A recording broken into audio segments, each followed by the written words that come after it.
হাজারো লাখো মানুষের প্রশ্ন, আপনার আজাদ ভাই কি করে সফলতা পেল, লিপির মা কিভাবে সফলতা পেল।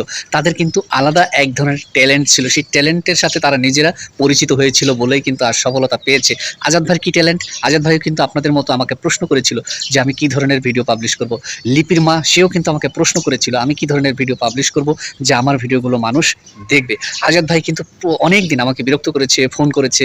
আমি তখন বলেছিলাম যে আপনার প্রতিভাটাকে আপনাকে তুলে ধরতে হবে, অন্য কেউ বলে দিতে পারবে না। আমি জাস্ট পারি আপনাকে একটা ফেসবুক পেজ খুলে দিতে, একটা ইউটিউব চ্যানেল খুলে দিতে, কিন্তু সেখানে কাজ করতে হবে আপনাকে। আপনি কি কাজ করবেন? আপনি ভালো খেতে পারেন, দৌড়াতে পারেন, সাইকেল চালাতে পারেন, গান করতে পারেন, ড্যান্স করতে পারেন, কমেডিয়ান করতে পারেন, আপনার যেটা ভালো লাগে।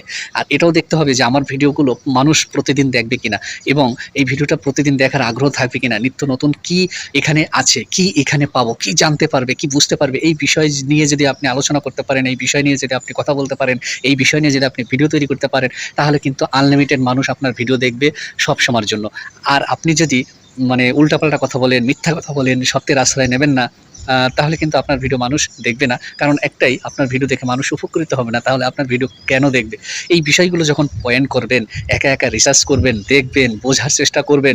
লিপির মা সে কি পারতো জানেন? লিপির মাও কিন্তু কোনো কিচ্ছু পারতো না। সে তো এরকম ক্যামেরার সামনে এসে কথা বলতে পারতো না। শুধু এদিকে তাকাতো, ওদিকে তাকাতো, ওদিকে তাকাতো, কেউ ছাদ থেকে দেখছে কিনা, পাশের বাড়ি থেকে দেখছে কিনা, পিছনে কেউ আছে কিনা, সামনে আছে কিনা। তখন কিন্তু সে ভুলে যেত।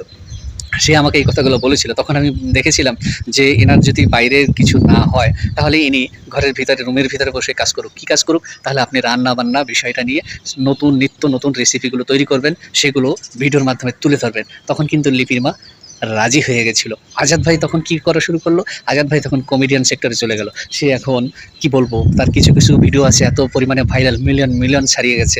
তো ভাবা যায় কার ভিতরে কি ধরনের প্রতিভা লুকিয়ে আছে, এটা কেউ বলে দিতে পারে না। এটাকে আপনাকে খুঁজে খুঁজে খুঁজে খুঁজে বের করতে পারবে।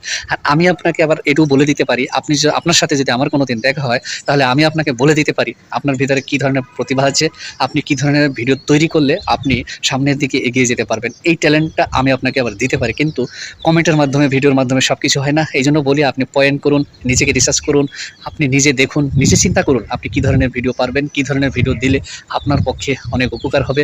আপনি একা একা ভিডিওগুলো তৈরি করতে পারবেন। কেননা প্রথম অবস্থায় আপনার আশেপাশে কেউ থাকবে না, বন্ধু-বান্ধব সবাই কিন্তু আপনাকে অ্যাভয়েড করে চলবে। যে এই পাগলের পাশে আমরা বেশি দিন থাকা যাবে না, তাহলে আমরাও পাগল হয়ে যাব। এই কথাটাই কিন্তু বলবে আপনাকে। সেই জন্য বলছি, আপনার মনোবল শক্ত করতে হবে। নিজের পায়ে নিজেকে দাঁড়িয়ে থেকে মানুষকে দেখিয়ে দিতে হবে যে হ্যাঁ, আমার ভিতরে এই ধরনের একটা প্রতিভা লুকিয়ে ছিল, সেটাকে আজ ধীরে ধীরে ধীরে ধীরে খুঁজে খুঁজে পেয়েছি। কিভাবে পেয়েছি?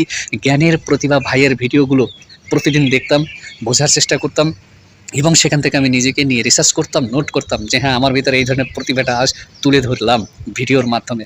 এইভাবে যদি আপনি কাজ করতে পারেন, তাহলে কিন্তু আপনি সফলতা পাবেন। তাহলে আর বেশি বকবক কেন করব? আপনারা আজ থেকেই শুরু করুন, একটা ফেসবুক পেজ খুলুন, একটা ইউটিউব চ্যানেল খুলুন। টাটা, বাই বাই, দেখা হবে নতুন কোনো ভিডিওতে আবার।